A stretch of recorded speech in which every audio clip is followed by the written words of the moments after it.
जंगल में बारिशों का मौसम शुरू हो चुका था। हवा तेज चल रही थी, बादल जोर जोर से गरज रहे थे और हर तरफ बिजली चमक रही थी।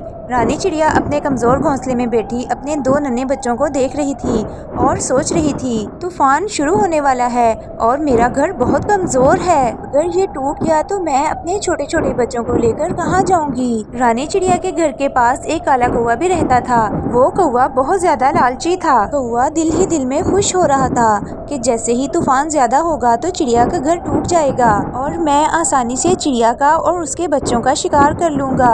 इस तूफान में चिड़िया को कोई भी नहीं बचाने आएगा। कुछ वक्त ही गुजरा था कि तूफान की शिद्दत बढ़ने लगी। बारिश के तेज कतरे घोंसले को तोड़ने लगे। रानी चिड़िया के नन्हे से बच्चे खौफ से कांपने लगे। घबराहट में रानी चिड़िया ने कौवे से मदद मांगने का फैसला किया और कौवे के घर के पास गई। इससे पहले कि वो कौवे के घर में दाखिल हो, कौवा खुद से बातें कर रहा था और चिड़िया ने उसकी तमाम बातें सुन ली।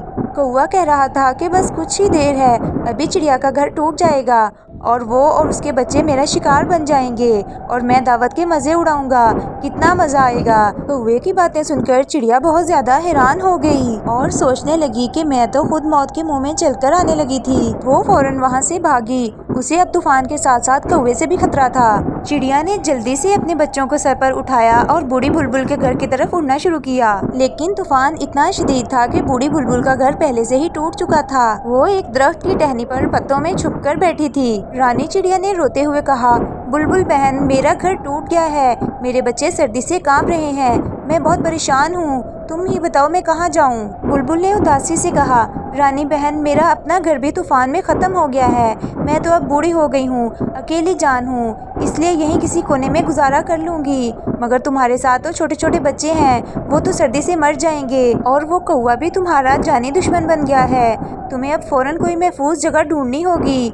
रानी चिड़िया रोते हुए बोली, लेकिन मैं कहाँ जाऊँ, मुझे कौन बचाएगा, मुझे कुछ समझ नहीं आ रहा। बुलबुल चिड़िया ने कुछ देर सोचा और फिर बोली, देखो रानी चिड़िया, मेरी बात गौर से सुनो, मैं तुम्हारे लिए एक महफूज जगह जानती हूँ, लेकिन तुम्हें बहुत ज्यादा हिम्मत करनी होगी। रानी चिड़िया बोली, जी बिल्कुल, मुझे बताएं, मैं अपने बच्चों को बचाने के लिए कुछ भी करूंगी। बुलबुल चिड़िया बोली, वो देखो सामने पहाड़ी है, उस पहाड़ी के उस पार एक लाल पत्तों वाला दरख्त नजर आएगा, उस दरख्त के सामने एक लाल फलों वाला दूसरा दरख्त होगा, उस दरख्त की जड़ों में एक गहरा सुराख है और वो इतना मजबूत ठिकाना है कि वहाँ कोई तूफान असर नहीं कर सकता और ना ही कोई कौवा और ना ही कोई शिकारी वहाँ पहुँच सकता है। अगर तुम हिम्मत करो तो तुम वहाँ पनाह ले सकती हो। रानी चिड़िया ने बुलबुल चिड़िया का शुक्रिया अदा किया और अपने बच्चों को अपने सर पर उठाया और हिम्मत की और उड़ना शुरू किया। लेकिन उसने देखा कि कौवा भी उसके पीछे पीछे आ रहा है। चिड़िया बहुत ज्यादा हिम्मत से उड़ रही थी। वो बार बार कौवे की तरफ देखती और घबरा जाती। तूफान की शिद्दत बढ़ती गई। रानी चिड़िया के पर भीग गए थे और अब उसकी हिम्मत टूटने लगी थी।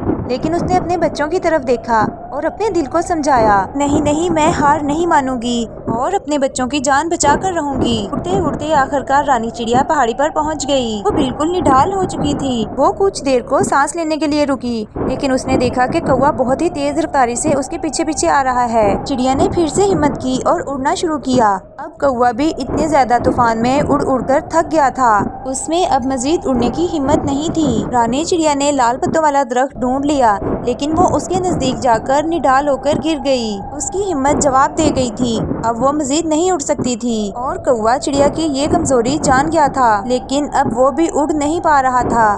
कौवे के दिमाग में एक शैतानी चाल आई। वहाँ पास में ही एक चील का घोंसला था। कौवा उस चील के पास चला गया और बोला, चील बहन, आज तूफान में तुम्हें भी कोई शिकार नहीं मिला होगा, यकीनन तुम्हें भी भूख लगी होगी। चील बोली, हाँ, मुझे बहुत ज्यादा भूख लग रही है और मुझे कोई शिकार भी नहीं मिला।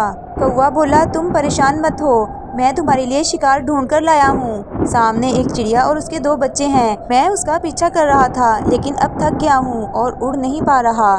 तुम मुझे अपने परों पर बिठाकर वहाँ ले चलो, मैं तुम्हें उस चिड़िया तक पहुँचा दूंगा, फिर हम दोनों उस चिड़िया और उसके दो बच्चों को मिलकर खा लेंगे। चील को बहुत ज्यादा भूख लगी हुई थी, इसलिए वो फौरन मान गई और कौवे को अपने परों पर बिठा लिया और उस तरफ चलने लगी जहाँ कौवा कह रहा था। इधर रानी चिड़िया ने हिम्मत नहीं हारी और अपने बच्चों को संभालती हुई रेंगती रेंगती उस लाल फलों वाले दरख्त के सुराख तक पहुंच गई। जैसे ही चील और कौवा उस तक पहुंचे, रानी चिड़िया जल्दी से फुर्ती दिखाते हुए सुराख के अंदर घुस गई। सुराख अंदर से गहरा और काफी मजबूत था।